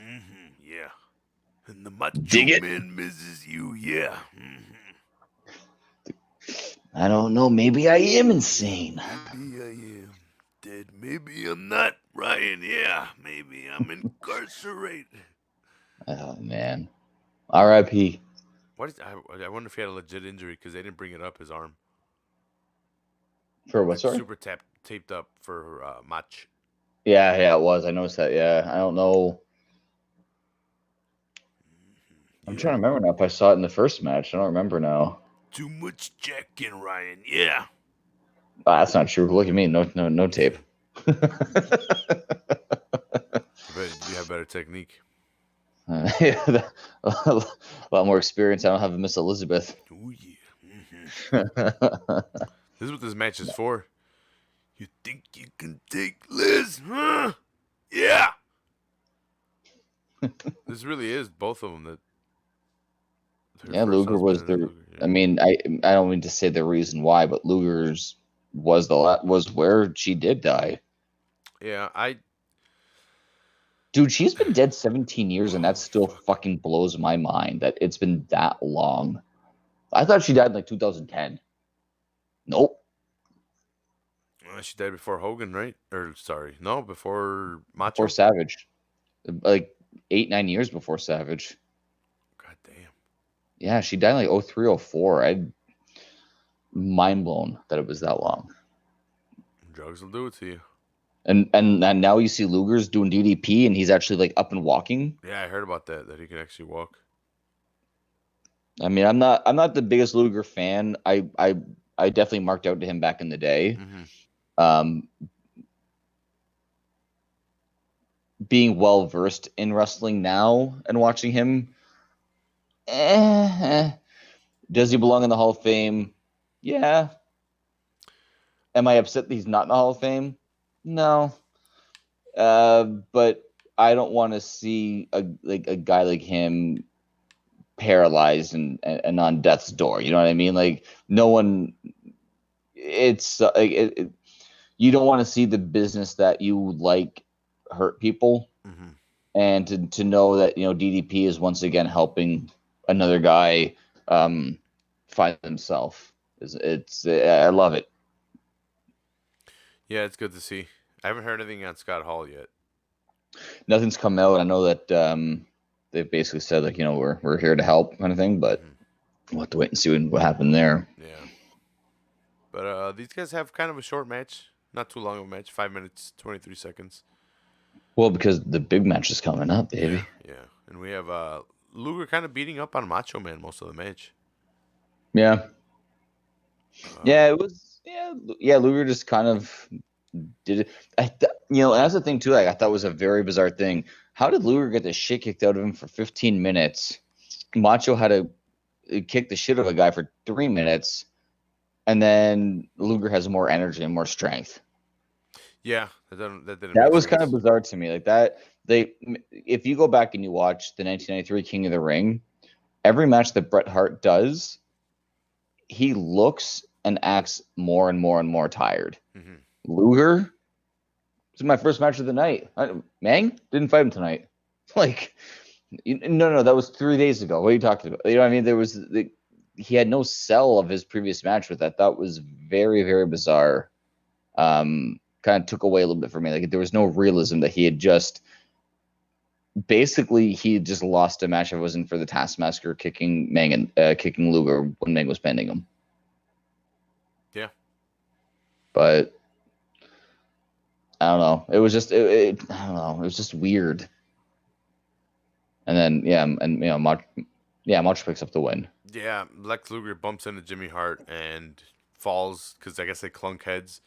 Macho hits the elbow. He gets a 3 count. And that's all she wrote. Yeah. And then after this, we have Majin Hulk Hogan. Yeah. For those of you that don't know, Majin Vegeta is when he was like possessed by some wizard, by Babidi. Or he was given like extra powers because he was evil. And he had like an M on his forehead. Hogan has weird markings on his head. He's wearing all Yeah, black. He's not it even was. in ring attire. It almost looked like when he came back to the ring. It almost looked like It looked like he'd been working on the monster truck.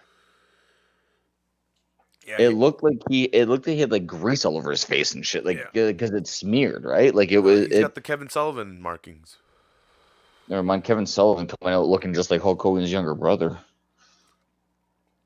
in the Hogan colors too. No, Yeah, but 'cause, yeah, Sullivan has those markings, and Hulk Hogan comes with those markings under the bandana and then exposed. I don't know what they were going for, and they didn't explain what they were going for. Like, why does he have those markings? That was never brought up. maybe Hogan. Maybe Hogan was the secret member of the Dungeon of Doom out to get Hogan, and he didn't know it. Self sabotage. Boom. Like he was in the closet. There you go. I'm a WCW writer. Boom. I didn't know it was that easy. I would have done this years ago. Are you saying someone's gay? Someone was gay in the writing room, and this is how they did it. This is a story they came out with. Yeah, Vince Russo. Vince Russo. It's a swerve. Yeah, no, it does. It doesn't make sense. Yeah, it does. It No, does make it seem like Hogan's coming after it Hogan. seems like Hogan's the bad Yeah, guy. it's like, wait a It minute, ma- who are you fighting then? Like, if you're the bad guy and and the good guy, this takes us back to Luger and Macho Man are both Hogan's friends, and they don't want a title shot. mhm. But we will fight each other for the title shot. But we don't want that title shot. Is that what they were going for? Something like that, maybe. I don't fuck Hogan it. having to turn bad on his buddies because he wants to stay champion. Maybe the only way that Hogan would be willing to fight them was he was a heel. I don't know. Mm-hmm. It was fuck. It was. I don't know. Yeah, I don't get it. it does. There was no explanation to it. He just started changing his ring or his attire, and he even came out in black, all black, He had black he jeans, black looked shirt, like Sons boots. of Anarchy kind of. Yeah, Yeah, like he had like the black pants, black tank top, or muscle shirt. Um, Hogan bandana with the thunder. yeah,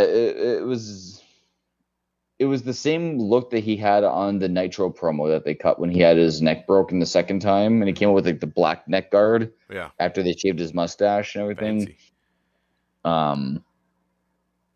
Yeah, I don't know.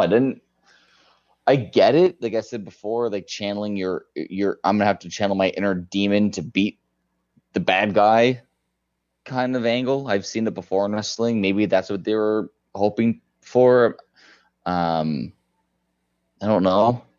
Yeah,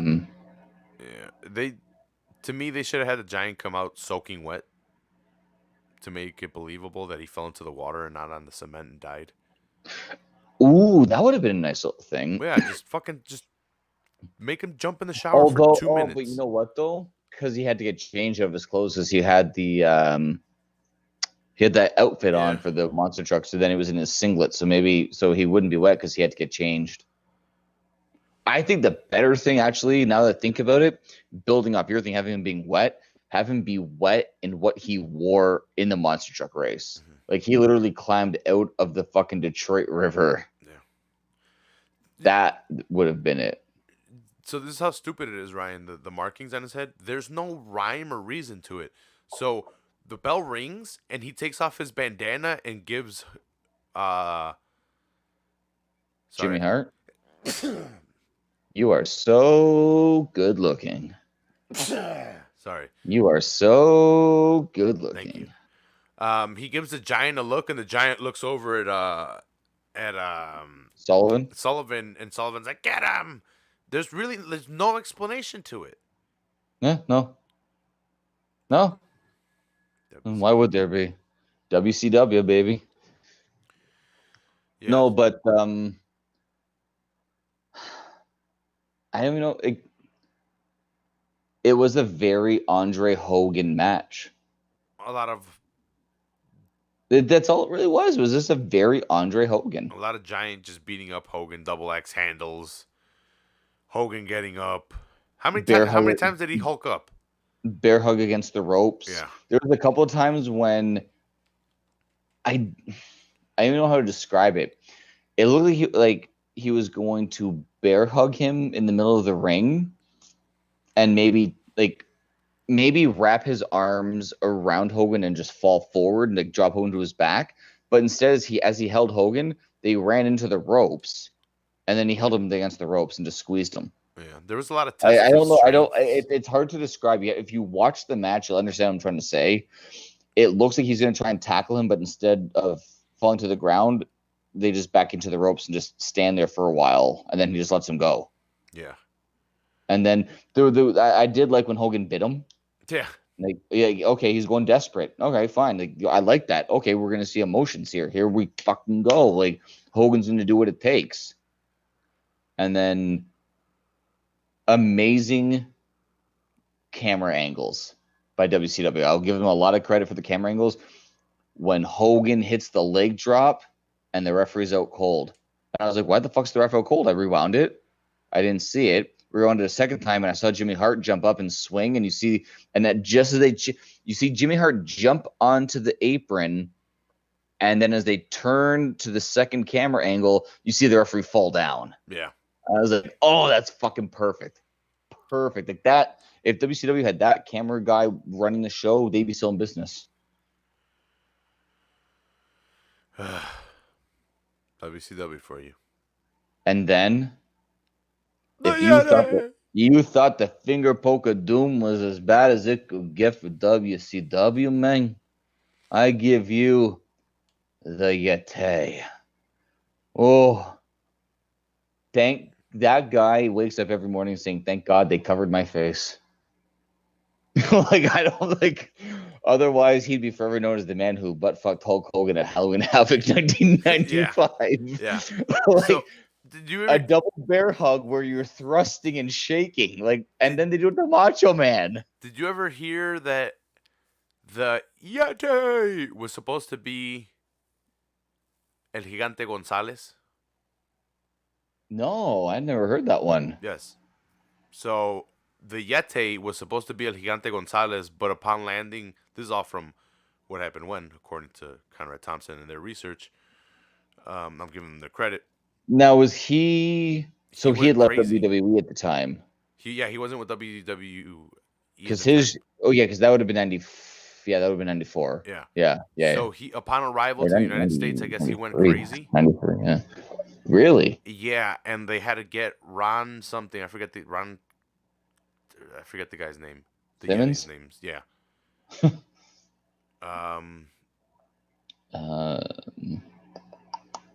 And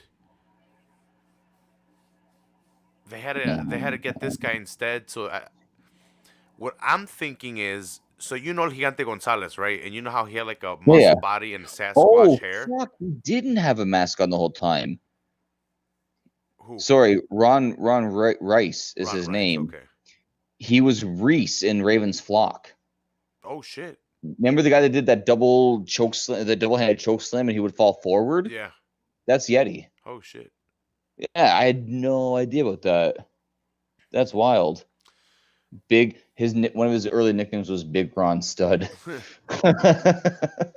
Sorry. So continue on about Giant Gonzalez. I'm wondering if they were gonna put like a pale and white haired suit and make him, and it would have made sense. The Yeti! Take Giant Gonzalez's WWF outfit and make it more Abominable Snowman kind of look. Yes. I could Yeti. The Yeti. Yeah, I'm looking at it right now, and they are fucking. He's Hogan. a fucking mummy. They're fucking. He's Hogan. a mummy. There's no Yeti about him. Oh no, it's a mummy. There's like, and I want to go back now and listen to that Halloween Havoc 95 something not something Russell. What happened when and hear Tony Schiavone's take, but I wonder if Bischoff has a 95 on 83 weeks. I should have checked that out. I forgot to. Because Bischoff might have some more backstory. That's the one I should have checked out. Damn it, I fucked up. Bischoff might have more backstory takes on that than the Schiavone, but so Luger turns and joins the Legion Wait, this is what I wanted to Dungeon of ask you Doom. about. Savage and Luger running to the ring side by side. Yeah. They slide into the ring, and Jimmy Hart is just running around the ring with the title, Yeah. swinging it at everybody. Like, what a fucking cluster. Dude, it's fucking stupid how like unorganized and like a clusterfuck it is. Like this pay-per-view, you had a monster truck sumo wrestling match. They killed a man. Hogan got butt fucked. Jimmy Hart attacked. He turned on Hogan, joined the Legion of Doom. Lex Luger joined the Dungeon Dungeon of of Doom. Doom. Lex Luger joined the Dungeon of Doom.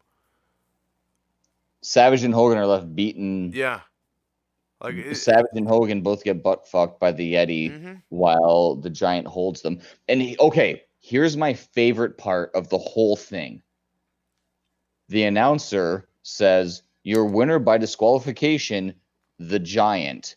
The title cannot change hands by disqualification. Your winner by disqualification, the Giant. The title cannot change hands by disqualification." While the Giant's walking around with the title holding it up. Yeah. If you want to sell that story, just leave out that last sentence. Your winner by disqualification, the Giant. Done. Mm-hmm. Leave it there. Don't say that the Giant can't win the title by disqualification. Just leave it as have the Giant holding the title and the announcer saying that he won by disqualification, and have the fans be like, wait, he won the title because he was like, what? Like, they make the fans think. When you tell the fans that he's not the champion and he's running around with the fucking title, you're destroying your product now. Yeah. Like, you could just let it be. Your winner by disqualification, the Giant, and he's got the title and he's lifting it up. The Yeti's maybe but fucking Luger in the corner for fun. The Yeti. Jimmy Hart's jumping up and down. The Taskmaster is shaving his beard to look more like Hulk Hogan, and you go off the air. Boom. Yeah. Now he's the champion. He won by, and now you want to tune into Nitro and be like, okay, 1 second. How is he the champion? Why is he the champion? He's the butt fucking champion. You're telling people that he's not the champion while he's putting the belt on his fucking waist. Yeah. You're making him into the official champion while saying that he couldn't win the title. What are you doing? That's WCW, bro. It's a swerve. Yeah, it's a swerve, bro. It's a swerve, brother.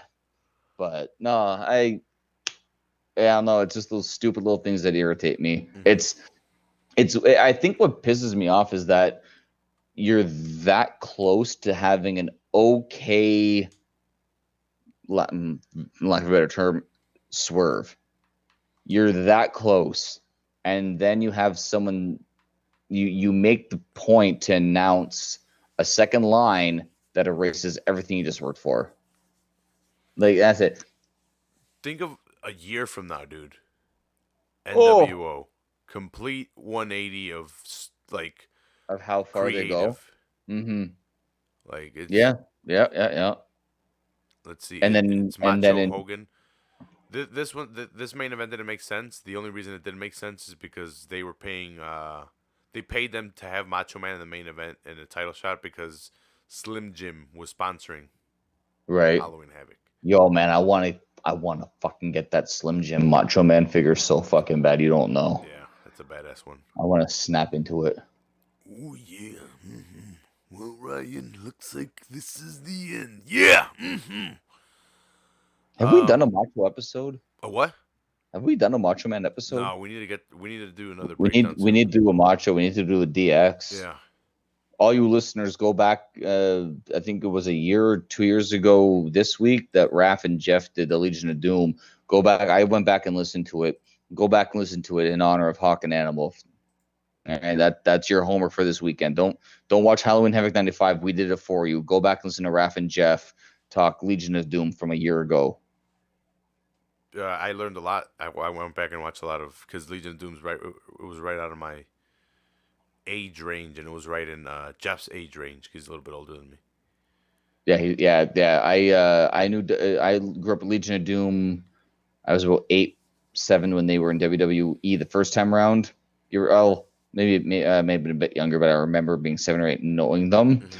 and then they disappeared, and then they came back just before the Attitude Era, and then they came back in the Attitude Era, so I knew them so much, and then I went back after I learned about territories and other organizations, and I spent countless nights watching Legion of Doom from all over the globe. Yeah. R.I.P. Animal. I don't know if we ever even mentioned that before, but I think we might have. uh, I'm not sure. we might have. Yeah, a couple. I think it was that week that we missed actually. Actually, we might not have then. But yeah. I definitely Go. shared it out there when that Oh, we happened. 100%. It was definitely shared though by a lot of people worldwide. But Well, Ryan, I want to thank you once again for helping me break down or watch a WWE pay per view. WCW. WCW. Sorry. Don't put that crap on WWE. They just own. They own it now, but they didn't promote it back then. Well, they own it. No. It's And what's theirs. wild to think about, I was actually thinking about it while I was watching WCW, watching the pay-per-view, is that right now in WWF, you have Diesel and Sid. I think we might have done the In Your House. We had to have done the In Your House. Oh, you know who it was? The same pay-per-view would have been British Bulldog versus Diesel for the title. Okay. When we covered that one a couple months back. But that was the one that lines up. So where WCW is putting the title on the Giant, WWF is getting ready to put the belt on Bret Hart next month. Nice. And that's going to set up the Iron Man match in 1996. Oof, what a fucking time. 96, 97, 98, 99. What a time to be a wrestling fan. Those 4 years. Ooh, wee. Some of the best. Some of the best. Some memories, man. Yeah. No, thanks a lot for helping relive all these times, Ryan. It's fun. It's always a blast, my friend. Always Yeah, a it's always a blast. blast. I'm happy to do it every week if you're willing to join me, Ryan. I'm always here. Let's see. Thanks a lot for downloading. Well, you got anything to say, Ryan, before we get out of here? Before I sign off? Wear your fucking masks, people. Yeah, wear your If mask. that's it. Like, let's just, it might not be fuck, it's been said 1,000 times. I'm not going to say it. Just wear your mask. You vote Trump, you vote Biden. I don't care. Just wear your fucking mask. I do care. Vote Biden, okay? There, I said it. Just wear your damn mask when you go to the polls. Stay out of America, goddammit. And don't worry. Our borders are closed until fucking November 21st now. I can't go to Mexico. I get right to fucking the river. I can see Detroit. I can cross the border, see you and Jeff. Borders are closed for fucking another month and a half. Damn. Soon enough, my friend. We'll do a live show. Yes. I'll take my mixer and I'll be making beats. Mixer. Yeah. Thanks a lot for joining me, Ryan. I want to thank everyone for downloading. I should be able to beat this month with downloads. That's awesome. Month, so that is amazing. Congratulations in advance, my friend. Thanks. I'm just gonna keep on posting, and hopefully people keep on listening, and hopefully it keeps growing. So. And if you're in the Windsor area, please support your local Italian restaurants. Keep me in business. Do it. Do it now. Subscribe to the podcast. Smash that like. Tell your friends. Tell random strangers to listen to the Full Heel podcast. Put them on.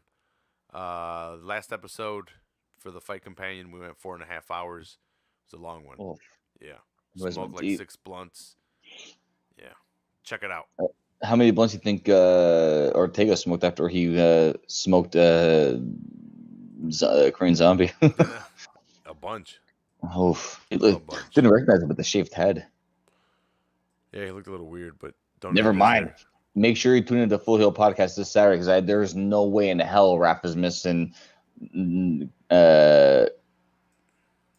What was it? What did Joey Diaz call him? Kala Habib. Yeah, Kala Habib and Khabib. Justin Gaethje. Ooh, I cannot wait. And it's an early one. It's super early. Yeah, it's Fight Island. Yeah, or Abu Dhabi. Yeah. Sorry. Yeah. You're right. Yeah. Yeah. So join us on for an early one, and check us out on Thursday. I think we're doing another football on Full Heel here for Frankie's podcast.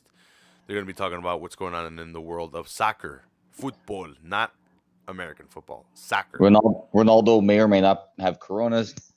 We don't know. Dun, dun, dun. Find out Thursday with Rafa and the crew. Yep. Or sorry, Frankie and the crew with Rafa producing. Mhm. My bad. Yeah. All right, Ryan. Love you, buddy. Love you, my friend. We'll see you guys next time on the Full Heel Podcast.